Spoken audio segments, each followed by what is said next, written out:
오늘 이 시간에도 하나님의 성령의 역사가 있는 줄로 믿습니다. 정말 우리 가운데 임재하신 주님을 영의 눈으로 바라보고 주님의 임재 안에서 우리가 기도하고 하나님 앞에 우리의 사명을 다지고 나아가야 되겠습니다. 오늘 우리가 읽은 이 본문은 일곱째 나팔이 불기 전에 두 가지 에피소드를 얘기했는데, 큰 힘센 천사의 손에 들고 있던 두루마리를 요한이 먹고, 그 요한이 두루마리를 먹었으니까 예언해야 될 것이다 라는 그런 이야기에 이어서 이번에는 두 번째 에피소드에 해당이 됩니다. 그러니까 전체적인 흐름과 맥락하고는 상관이 없지만 어떤 이야기를 통해서 전체가 얘기하려고 하는 어떤 내용을 강조하고자 이런 에피소드를 일화를 들어서 얘기를 하는 겁니다. 오늘 말씀에는 성전에서 경배하는 자들, 그들을 측량하라는 누군가 모르는 그런 명령을 받고, 그가 이 갈대 지팡이라고 하는데, 이건 에스겔서에서도 나오듯이, 에스겔 40장에도 나오듯이 그 잣대를 말하는 겁니다. 측량하는 잣대.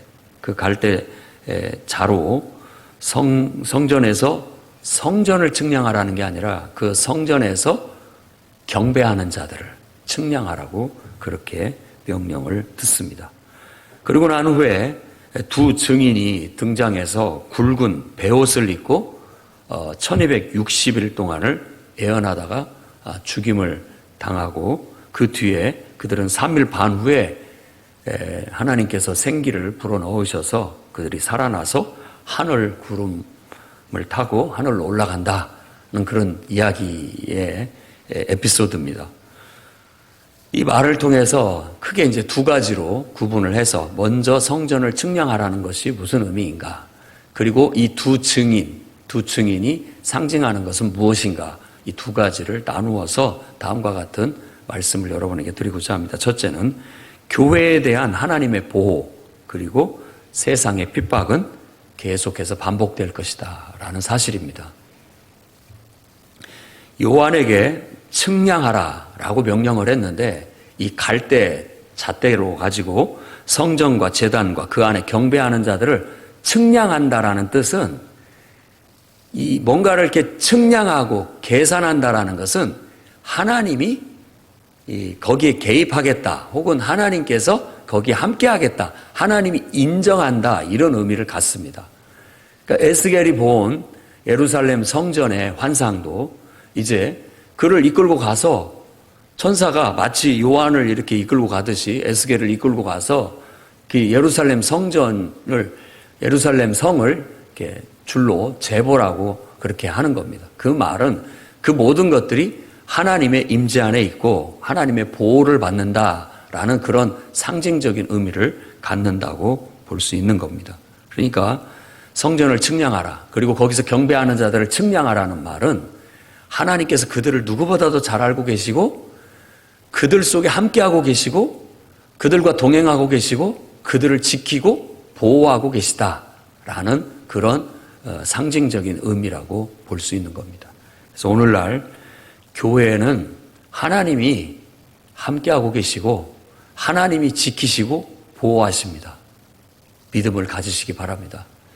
아무리 세상이 흉흉하게 돌아도 주님의 교회는 흔들림이 없습니다.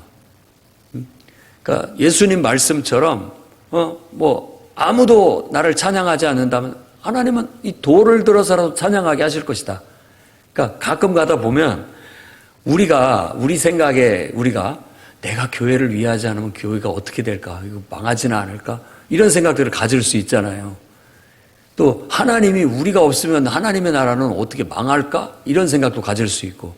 그런데 그건 우리 생각일 뿐인 것이고, 하나님은 그렇게 연약한 분도 아니시고 그렇게 능력이 없는 분도 아니십니다. 하나님은 알아서 하십니다. 알아서 하시는 거예요. 이 사람들이 찬양하지 않으면 하나님은 돌을 들어서도 찬양하실 것이고, 또 저 뛰어나고 능력 있는 저 사람이 하나님의 일을 안 한다면 또 다른 사람을 일으켜서 하나님은 일하실 것이고 사용하실 것입니다. 그것처럼 하나님의 교회는 이 땅에서 절대 없어지지 않습니다. 아무리 악한 통치자가 와서 교회를 짓밟고 교회를 핍박하고 교회를 없애버리려고 하고 예수 믿는 사람을 다 제거해버리려고 해도 한 번도 없어진 적이 없습니다. 없어진 적이 없고 다 그 나름대로 하나님께서 그들을 소중히 여기시고 지키실 때 지키시고 보호할 때 보호하시고 피하게 하실 때 피하게 하시고 또 살아날 때 살아나게 하셔서 그 명맥이 이어져 나가게 하실 뿐만 아니라 그 교회가 하나님의 놀라운 역사로 말미암아서 크게 성장하고 이 세상에 힘있고 능력이 있는 공동체로서 하나님을 세상에 드러내는 그런 일들을 힘있게 감당해 나가게 하신다라는 겁니다. 측량이나 계수는 항상 그런 의미를 갖습니다. 하나님이 함께 하시는 것, 그리고 또 계수 같은 것은 하나님의 능력의 어떤 한계, 이런 것들을 말하고 있기 때문에 이 앞부분 1절과 2절에서 말하고 있는 갈대 지팡이를 주면서 성전과 제단과 그 안에 경배하는 자들을 측량하라 라고 하는 말은 하나님께서 교회를 늘 사랑하고 지키시고 보호하신다. 그러니 여러분, 이 말씀을 통해서 우리도 이 악한 세상에서 좀 든든함을 갖기를 바랍니다. 담대함을 가지시기 바랍니다. 나는 내 할 도리를 다하면 하나님께서 교회는 하나님이 지키시고 이끌어 가십니다. 왜? 이 교회가 하나님이 함께 하신다면, 하나님의 교회이기 때문에 하나님이 역사하실 거고 하나님이 지키실 것이고 하나님이 축복하시고 하나님께서 키워가시고 성장시키시고 놀라운 일들을 일으키실 거라는 말입니다. 그런데 2절 말씀에는 성적 바깥마당은 측량하지 말아라 라고 얘기합니다. 그리고 그냥 둬라. 왜냐하면 이것은 이방인들에게 주었은즉 그들이 거룩한 성을 42달 동안 짓밟으리라 라고 그렇게 얘기합니다. 이건 무엇을 말할까 라고 본다면 바로 그겁니다. 하나님이 교회를 지키시고 보호하시지만 어떤 일정 부분에 있어서는 세상이 교회를 핍박하는 것을 허락하신다는 뜻입니다. 그 이유는 정확히는 알 수 없지만 하나님께서 세상 사람들이 교회 바깥마당을 밟고 거기를 짓밟고 하는 그런 일들을 벌이게 하시는 것은 교회를 통해서 세상의 악을 드러내시려고 하는 것이 아닌가라고 그렇게 우리가 짐작해 볼 수가 있습니다. 교회가 빛이고 교회가 선입니다. 그런데 그 빛과 선이 있으면 상대적으로 그 빛 앞에 어둠은 더 확 드러나게 되는 겁니다. 그래서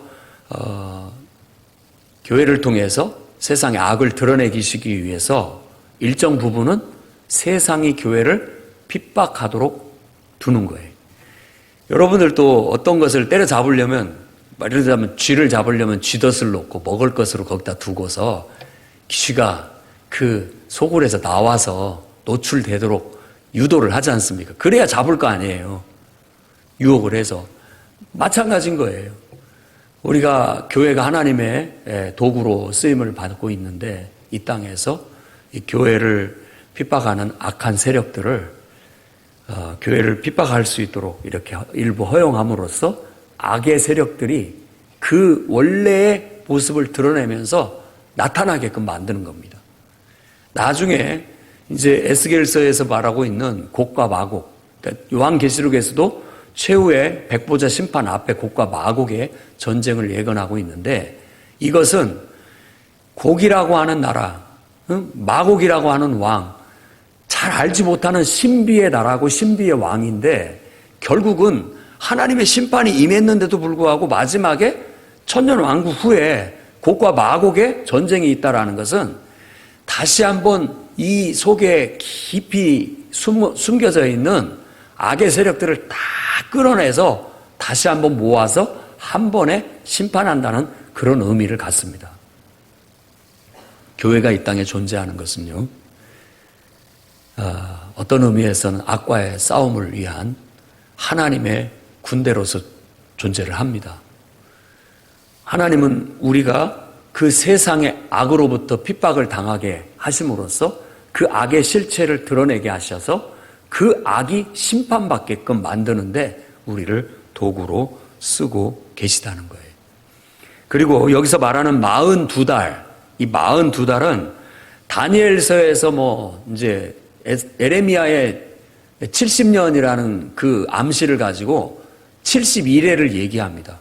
그러면서 이제 마지막 그 7년, 7일회를 또 따로 구분해서 얘기하고 한때, 두때, 반때 그렇게 나와요. 그래서 3년 반, 그리고 또 3년 반, 제사를 금하게 하고 또 이런 어떤 그런 암시적인 의미를 갖고 있는 그 3년 반인데 그 용어를 빌려와서 여기서도 42달 동안을 짓밟는다라고 얘기를 합니다. 성경에서 말하는 그런 달이나 연, 이런 숫자 구분은 다 상징적인 의미로 해석을 하는 것이 제일 보편적이고 일반적입니다. 이걸 문자적으로 해석을 해서 7년 대환란이라고 해갖고 이제 옛날에 세대주의적 해석으로 해가지고 7년간의 대환란이 있는데 3년 반 동안에는 평화가 있고 3년 후에는 아주 대대적인 핍박이 있을 것이다. 그래서 3년 반 중간에 휴거가 있을 것이다 라고 해석하는 그런 세대주의적 해석이에요. 그러면 7년 대환란이 언제 시작하느냐 라고 해서 그 사람들은 어떤 사건의 암시적인 사건, 그 사건을 기간으로 해서 7년 대환란이 시작됐다 라고 계산을 해갖고 3년 반을 계산해서 시한부 종말론자들이 되는 거예요. 그건 문자적인 해석을 통한 성경 해석의 오류를 드러내는 것이라고 볼 수 있습니다. 이런 것들은 이제 상징적인 의미인 거예요. 7은 항상 완전수, 이런 의미를 가져요. 그래서 이게 어떻게 보면 영원함, 완전함, 그 속에 42달은 3년 반을 말하는 거예요. 3년 반. 42달이 계산을 해보면 딱 됩니다. 뚝 떨어져요. 12달로 나눠보면 알 수가 있죠. 이 42달, 그러니까 딱 반절이라는 말이에요. 그러면 이 말씀을 제가 이렇게 해석을 할 수 있습니다. 해봐야 된다고 생각을 해요. 하나님의 보호하심도 반절, 세상이 교회를 핍박하는 것도 반절. 반반이에요, 반반. 항상 이 역사는 반복되는데 다니엘 시대 때도 그랬고 요한이 예언하던 그 요한의 시대도 그렇고요. 그리고 우리가 살아가는 이 시대도 반반입니다. 반반이에요. 하나님의 보호하심을 받아서 승승장구하는 교회의 면이 있는가 하면 또 일면으로는 많은 핍박을 받으면서 어려움을 당하는 것도 반절 있다라는 것이에요. 그리고 마지막 때 정말 종말에도 이와 똑같은 반반의 이와 같은 역사들이 일어나게 될 거라는 것입니다. 그래서 너무 크게 염려할 것도 없고 그렇다고 해서 너무 우리에게 꽃길만 있다고도 생각하지 말라는 거예요. 하나님이 우리와 함께 하시고 우리에게는 정당성이 있고요. 하나님의 능력이 우리와 함께 하니까 두려워할 것도 없어요. 그러나 핍박이 없다라는 뜻이 아닙니다. 세상의 핍박을 하나님께서 어느 정도 허락하셨는데 바깥 마당까지 그리고 42개월 그러니까 어느 정도 어떤 일정 기간의 부분에 있어서 하나님이 허락을 하신 거예요. 마치 우리 겨울이 3한 4온인 것처럼 3일 춥고 4일 따뜻해요. 겨울이. 이 경험을 해보면 그래요. 겨울이지만 봄날처럼 따뜻한 것이 더 많다라는 얘기예요. 정말 혹독한 추위는 3일 정도. 똑같은 얘기예요. 그런 표현이 바로 한때, 두때, 반때. 그리고 여기서 말하는 42달. 또 그것을 풀어서 날짜로 하면 1260일. 42, 42 곱하기 30을 하면 1260이 나오는 겁니다. 이런 식으로 우리의 신앙생활도 늘 하나님의 은혜, 축복 속에서 우리가 승승장구하면서 기도 응답받고 하나님의 역사를 경험하는 것 반절. 또 여러 가지 핍박, 시험, 어려움, 고난 받는 것도 한 반절. 이 정도 된다라고 생각을 해서 우리 마음에 담대함도 가질 뿐만 아니라 방심도 하지 말라는 뜻입니다. 끊임없이 사탄은 우리 가운데 역사할 수 있고 우리에게 어떤 핍박은 또 순간순간 다가올 수 있고 어려움도 순간순간 다가올 수 있어요. 그러나 하나님은 우리를 늘 지키시고 보호하시고 우리와 함께한다라는 그런 믿음을 이 말씀 속에서 우리에게 요한을 통해 얘기해 주고 있는 거예요. 요한의 시대에도 똑같이 지금 핍박받고 있는 성도들한테 그들은 지금 삶한 완전히 혹독한 추위를 겪고 있죠. 그러나 곧 이제 따뜻한 봄날 같은 날씨도 곧 찾아온다. 더 많을 것이다. 라는 그런 예언의 이 얘기를 해주고자 하는 것입니다. 하나님이 너희와 함께하고 너희를 지키시고 너희를 보호하시고 하나님께서 우리를 통해서 일하시고 역사하시고 기적이 나타나고 능력이 나타나 얼마나 기쁘고 감사합니까? 그렇지만 시험도 오고 핍박도 오고 어려움도 일부 오게 될 것이다 라는 그런 말씀을 통해서 우리의 마음 자세를 그렇게 가지라는 거예요. 담대함도 가질 뿐만 아니라 방심도 하지 말라는 그런 말씀의 교훈이라고 볼 수 있다는 겁니다. 그러니 여러분, 교회에 대한 하나님의 보호하심과 또 일정 부분 하나님이 허락하신 세상의 핍박은 항상 있을 겁니다. 지금 여러분이 어떤 하나님의 보호하심의 축복 속에 있는지 아니면 세상의 핍박 속에 있는지는 모르겠으나 핍박 속에 있다고 또 낙심하지 마십시오. 곧 하나님의 구원이, 하나님의 보호와 하나님의 축복이 오게 될 겁니다. 또 하나님의 보호하심 속에서 축복의 나라를 살아간다 할지라도 너무 방심하지 마십시오. 곧 어떤 시험이, 핍박이, 고난의 때가 다가올지도 모르기 때문입니다. 그런 마음으로 우리가 균형 잡힌 신앙생활, 건강한 신앙을 지켜 나가야 되겠습니다. 그 다음에 두 번째로는 이제 3절부터 13절까지 두 증인에 대한 이야기예요. 이 증인에 대한 이야기 속에서 세상의 핍박 중에도 교회와 성도는 순교를 각오한 증인으로서의 삶을 살아야 된다라는 교훈을 주고 있는 겁니다. 3절에서 13절 굵은 베옷을 입고 그러니까 항상 우리들의 이 세상 속에서 성도와 교회의 자화상은 제단 앞에 죽임당한 어린 양. 여기서도 굵은 베옷을 입었다라는 것은 상복을 입었다는 뜻입니다. 상복을 입었다는 뜻이. 굵은 베옷이 우리가 그 옛날 장례식 치를 때 상주들이 입는 그런 장례복, 그런 복장을 말합니다. 그 말은 어떤 의미에서는 죽음을 각오하고 죽음을 각오한 증인. 그래서 증인이라는 그 단어 자체가 벌써 순교를 품고 있어요. 그 말 하다가 죽을 수도 있는 어떤 그런 것을 내포하고 있다라는 뜻입니다. 그리고 이들이 1260일 똑같아요. 42달 동안 땅을 짓밟는 동안에 또 이것도 1260일 그러니까 42달 동안 증인의 역할을 한다라는 거예요. 그러니까 우리가 이 하나님의 보호 아래 성도들이 보호 안에서 은혜도 받고 축복도 받고 기쁨과 감사를 누리지만 우리는 그 바깥마당에 나아가야 됩니다. 세상에 나아가야 돼요. 우리를 핍박하는 세상 속에 나아가서 그 세상과 맞서서 핍박과 맞서서 우리는 하나님과 이 구원의 복음을 증거하는 증인으로서의 역할을 감당을 하셔야 됩니다. 그래서 여기서 말하는 이 두 증인은 바로 하나님의 말씀 그리고 예수 그리스도의 복음을 증거하는 하나님의 백성을 대표하는 두 사람이라고 할 수 있습니다. 이렇게 두 사람을 얘기하는데 좀 성경적인 그 이야기에 그런 어떤 구조가 있어요. 두 사람을 꼭 얘기합니다. 이 두 감람나무 혹은 두 촛대 이것은 스가랴서에 나와요. 스가랴서에 구약 성경에 스가랴서를 보면 스가랴 4장에 이 두 감람나무와 두 금촛대에 대한 은유가 나옵니다. 그때 말하는 이 스가랴가 말하는 은유는 다윗의 왕좌를 상속한 스룹바벨 그러니까 메시아의 흐름을 이어가는 스룹바벨이라는 그런 다윗의 후손 그리고 그때 당시에 대제사장이었던 여호수아를 은유적으로 상징적으로 말하고 있는 겁니다. 이 두 인물은 성전 재건과 회복에 소망을 품고 섬기는 일꾼들이었어요.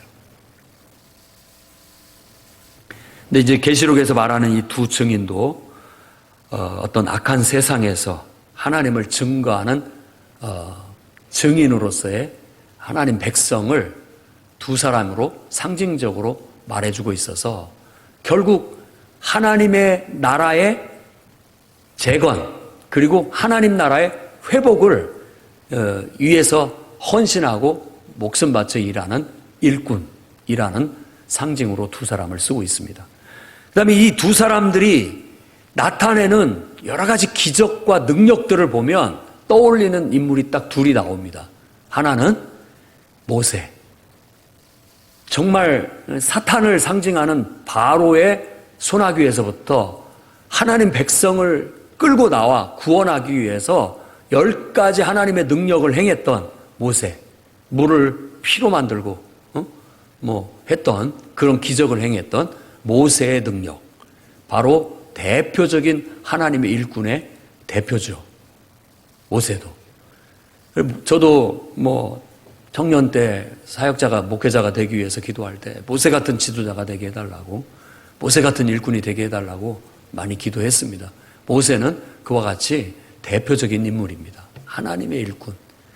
정말 하나님의 명을 받아 하나님의 사명을 가지고 악한 어떤 대상을 상대로, 바로 같은 원수 마귀를 상대로 영혼을 구원해내는, 하나님의 백성을 건져내는 그런 위대한 사명을 위해서 목숨 바쳐서 일하는 사역자의 대명사예요. 그와 하나님은 함께 하셔서 정말 놀라운 능력을 나타내는데 악한 세력이 절대 이겨먹지 못한다. 오늘 요한계시록 이 말씀에도 그들이 증거할 때 막 물이 피가 되게 하고 입에서 막 불이 나와서 사람을 살린다고 했는데 전혀 그들을 이길 수 있는 자가 없다고 얘기하고 있습니다. 그럼 입에서 불이 나와 이렇게 사람을 살린다라는 것은 이제 엘리야 얘기를 떠올릴 수가 있습니다. 엘리야도 왕이 군대를 보내서 잡아와라고 이렇게 하면은 하나님 명령을 하면 불이 내려서 군사들을 다 불태워버렸잖아요. 나중에 두어 번 그렇게 똑같이 되자 세 번째 온 군사들은 무서워갖고 달라들지도 못해요. 그러니까 불쌍히 여겨서 이제 그 말을 듣고 같이 가주긴 하잖아요. 그 능력 있는 엘리야. 그러니까 바알의 숭배에 빠져 있는 이스라엘 백성을 깨우치고 우상과의 그 단판 승리를 통해서 갈멜산에서 불로써 크게 승리를 이루었던 그 엘리야. 대표적인 하나님의 일꾼의 상징이라고 볼 수 있는 그 두 사람을 떠올릴 만한 그런 은유적인 환상과 메시지를 통해서 오늘날 교회와 성도가 정말 우리를 핍박하는 세상 속에서, 그 우리를 핍박하는 세상 속에는 무정에서 나오는 악한 영이 뒤에서 조종하고 있고 역사하고 있다는 걸 알아야 됩니다. 그러니까 우리가 사람을 상해서 싸우는 게 아니에요. 영적인 싸움을 싸우고 있는 거예요. 무적행에서 올라온 원수 마귀, 어둠의 세력들과 싸우고 있는 거예요. 우리가 정치인들과 싸우는 게 아닙니다. 그 속에 그 역사하고 있는 어둠의 영, 악한 영, 그 영과의 영적 싸움을 싸우고 있는 거예요. 우리가 정말 모세와 같이 또 엘리야와 같이 하나님의 종이 되어 하나님의 일꾼이 되어 당당하게 하나님 말씀을 가지고 나아가서 하나님을 대변하여 하나님의 이름으로 싸우면 그들이 이기지 못합니다. 우리를. 교회와 성도를 이길 수 있는 존재는 없습니다. 믿으십니까? 하나님이 저와 여러분과 함께하기 때문에 우리가 나아갈 때 사람 앞에 나간다 생각하지 말고 그 사람을 붙잡고 있는 악한 영, 어둠의 영, 그것을 향해서 나아간다고 여러분은 영의 눈으로 볼 수 있어야 됩니다. 그리고 내가 나아갈 때 내가 가는 게 아니라 나와 함께 하시는 하나님의 능력, 모세에게 10가지 재앙을 내릴 수 있는 능력을 주신 것처럼 우리에게 주신 능력, 성령의 능력, 엘리야에게 수많은 기적을 행할 수 있는 능력을 주셨던 것처럼 그와 같은 하나님이 주신 능력을 가지고 가서 우리가 복음을 전하는 거예요. 이것을 제대로 깨닫고 우리가 기도하고 그 믿음과 담대함으로 복음을 전하는 사역을 하게 된다면 모세처럼 엘리야처럼 큰 승리를 거두게 될 줄로 믿습니다. 그게 바로 교회와 성도가 이 악한 세상에서, 우리를 핍박하는 세상에서 영적 싸움을 싸우면서 영혼을 구원해내고 마귀의 세력으로부터, 원수로부터, 어둠에서부터 그 영혼을 구원해내서 정말 생명으로 이끄는 이 위대한 일들을 힘있고 능력 있게 감당해 나가야 된다라는 그런 우리들의 자화상을 보여주는 겁니다. 우리가 정말 제단 앞에 죽임당한 순교자 같은 그런 연약한 존재인 것 같이 보이지만 아닙니다. 그런 면만 있는 게 아니에요. 모세처럼 엘리야처럼 우리 안에는 강하고 담대한 능력이 있습니다. 세상에 그 어떤 것도 이길 수 없는 그런 강한 힘과 능력이 우리 안에 있음을 믿으시고 당당하게 복음을 전하는 삶을 사십시오. 당당하게 예수 그리스도의 복음을 전하고 당당하게 구원의 말씀을 전하고 영혼을 원수에게로부터 내가 건져내겠다라는 그 사명을 감당하며 나아가시기를 바랍니다. 그러다가 이 이야기는 이제 순교로 이어집니다. 그들이 그 두 증인이 죽임을 당해요. 그 죽임은 무적행으로부터 올라오는 짐승들이 그들과 더불어 전쟁을 일으켜서 이 무적행의 어둠의 영, 악한 영이 극도로 악랄하게 역사해서 사람들을 통해서 선동해서 이 두 증인을 죽이게 만든다라고 그렇게 해석해 볼 수 있습니다. 왜냐? 이 두 선지자가 땅에 사는 자들을 괴롭게 한 거로 땅에 사는 자들이 그들의 죽음을 즐거워하고 기뻐하여 서로 예물을 보내리라. 예수 믿는 사람들, 복음 전하는 이들, 이 세상 사람들이 막 그들 때문에 힘들다, 고통스럽다. 정말 우리는 진리를 외치고 생명의 말씀을 외치는데 악에 빠져 있고 악에 물들어 있는 사람들에게는 우리가 거침돌이 되는 거예요. 그들에게. 그러니까 미움을 받아요. 그 미움이 결국은 이 악한 사탄의 역사로 말미암아서 우리를 죽음에 이르게 순교하게 만든다라는 거예요. 그런데 이것은 하나님께서 허락하셔요. 그래서 교회와 성도들이 능력 있게 복음을 전하지만 어떨 때는 하나님께서 하나님의 더 큰 영광을 나타내시기 위해서 우리를 고난 속에 그리고 또 순교 속에 허락을 하시는 경우가 있다라는 겁니다. 앞에 맥락하고 거의 똑같은 맥락에 더 풀어서 길게 얘기하는 이야기, 스토리가 되는 겁니다. 예. 왜 하나님의 일꾼들이 핍박을 당하고 순교를 당해야 됩니까? 하나님, 이게 아니라 하나님은 하나님의 더 큰 뜻과 역사를 완성하기 위해서 때로는 우리를, 교회와 성도들을 이런 고난 속에 그리고 순교 속으로 이끌 때가 있다라는 겁니다. 지금 북한에 있는 그리스도인들은 바로 어떠면 그런 속에 하나님께서 허락을 해놓으신 것 같은 그런 느낌이 듭니다. 그럼으로써 그들은 또다시 하나님 앞에 쓰임을 받는 것이고 그 핍박과 그 순교를 통해 정말 하나님의 살아계심 그리고 진리의 확실성 이런 것들을 입증해 보여주는 거예요. 물론 그 당사자들은 이해할 수 없는 죽음을 당한다라고 생각할지 모르지만 그 소식을 듣는 우리들에게는 큰 담대함을 주고 큰 확신을 주고 오히려 하나님의 영광을 더 드러내게 만들면서 앞으로 그런 순교당하는 사람들이 많으면 많을수록 그 나라의 악의 원흉은 더 부각이 돼서 드러나게 될 거고 결국은 하나님의 심판을 받을 수밖에 없는 상황으로 가게 될 거라는 겁니다. 그래서 우리가 이 땅에 살면서 세상에서 복음을 전하면서 핍박을 받고 고난을 당하고 때로 순교당하는 거 이건 하나님 앞에 내가 귀하게 쓰임받는 어떤 것이다라고 믿고 당당하게 나아가시길 바랍니다. 내가 하나님 앞에 은혜도 받았고 축복도 받았고 영생도 받았으니 이제 그리스도의 남은 고난을 내게 채우고 그리스도를 위하여 이 복음의 확실함을 입증하기 위해서 너무나도 분명한 천국의 복음을 내 목숨으로서 확실하게 입증하기 위해서 죽는 것도 영광이다 라고 그렇게 여기며 나아가시기를 바랍니다. 사실 우리가 일상적인 죽음을 한번 생각해 보십시오. 우리 몸은 늙고 또 병들고 나중에는 정말 내 몸 하나도 건사하지 못하고 간수하지 못할 만큼 무기력하고 약해져서 비참한 죽음을 맞지 않습니까? 차라리 그거보다는 정말 내가 전해야 할 이 진리를 위해서 죽을 수 있다면 오히려 그것이 훨씬 더 값진 죽음일 수 있는 겁니다.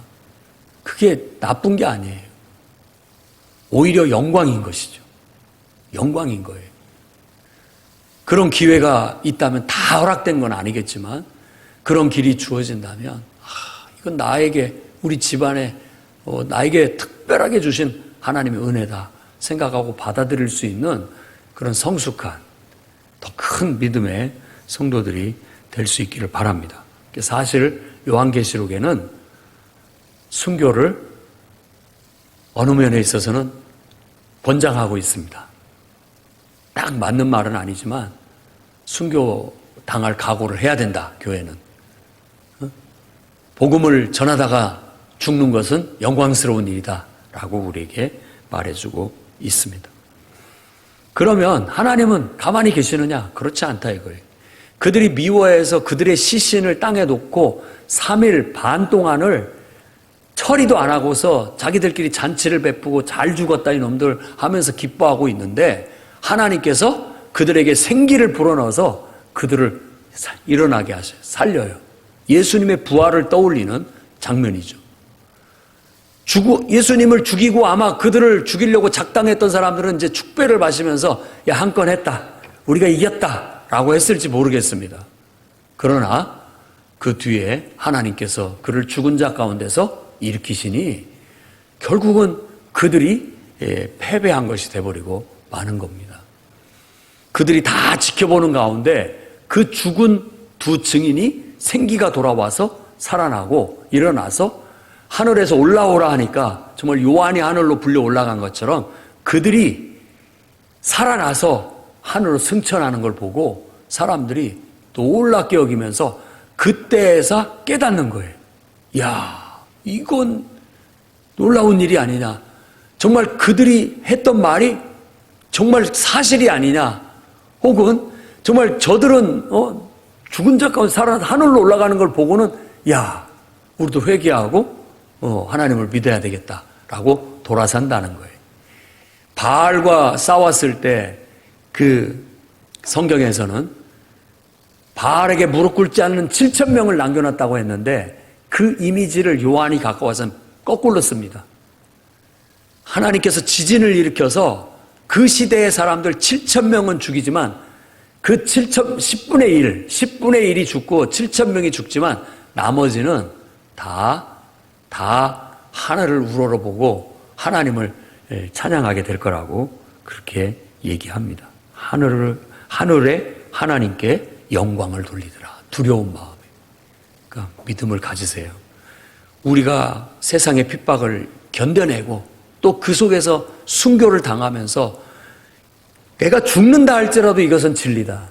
내가 죽는다 할지라도 이 사실은 너에게 알리고 싶다라고 해서 죽어가게 되면 결국은 이 말씀처럼 모든 사람들이 하나님은 살아계시다는 걸 깨닫게 되고 하나님을 두려워하며 그분께 영광을 돌리며 주께로 돌아오는 놀라운 역사가 있습니다.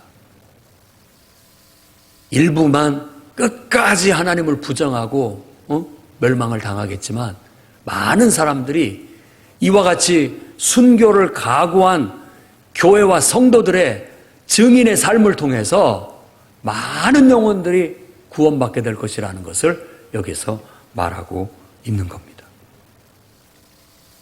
여러분, 우리 교회와 성도들의 정말 헌신과 또 하나님을 땅끝까지 전하고자 하는 열정, 정말 죽음을 각오한 우리들의 복음 전파, 한 영혼을 구원하기 위해서 정말 눈물 뿌리고 기도하고 욕 먹어가면서 핍박을 당해가면서도 어떻게더라도 그 영혼이 깨어나기를, 그 영혼이 이 진리를 깨우치고 회개하고 나처럼 죄사함 받고 영생을 선물로 얻도록 가장 애를 쓸 때 정말 우리는 영광스러운 교회와 성도로서 하나님 앞에 칭찬을 받을 뿐만 아니라 그 희생이 누군가의 영혼을 살려내고 누군가를 사망에서 생명으로 이끄는 기적이 되어 나타나게 될 거예요. 이게 얼마나 보람 있고 가치 있고 의미 있는 일이겠습니까? 그러니 오늘날 요한이 말하는 계시록의 11장 말씀을 통해서 교회가 순교자적 사명, 복음을 목숨 걸고 전해야 된다라는 사명, 하나님 옆에 은혜도 받고 축복도 받고 능력도 나타나지만 때로는 핍박과 이런 순교를 당해가면서도 끝까지 하나님은 살아계시고 예수 그리스도를 통해서 우리를 구원하신 이게 진리다라는 것을 우리의 목숨을 걸고 증언하는 그런 사명을 감당해 나가시기를 주의 이름으로 축원합니다. 기도하겠습니다. 거룩하신 주님,